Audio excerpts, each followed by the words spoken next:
রাজবাড়ী সদর উপজেলার ভরাট ইউনিয়নের পশ্চিম ভবদিয়া এলাকায় খায়রুল ব্যাপারী নামের এক বখাটে ধারালো অস্ত্রের আঘাতে এক নারী ও এক পুরুষ গুরুতর আহত হয়েছেন। সোমবার সকাল 11:30টার দিকে নিজ বাড়িতে এই হামলার ঘটনা ঘটে। বিস্তারিত থাকছে বাবলু শেখের প্রতিবেদনে।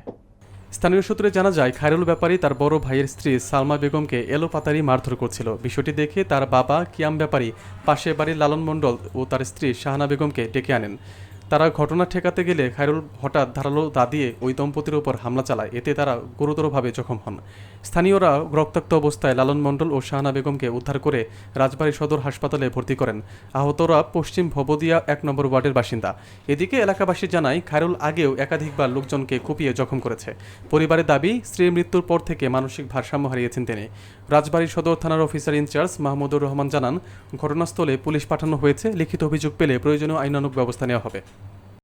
5 মাসের গর্ভবতী আমার বেটার বউ আর এক ছেলের সাথে চলে গেছে, বোর শোকে আবল তাবল করতেছে। এক জায়গায় অল্পটা ফাঁকা ভাই তো এর ভাস্তির মারতেছে, এর ভাই বোন মারতেছে। আমাদের বড় জনের লালনের বোর ডাক পেয়ে আইসি, এর মা ডাক পেয়ে নিয়ে খেয়াবের গেছে, উইকেটে দুইজনের খুবাইছে।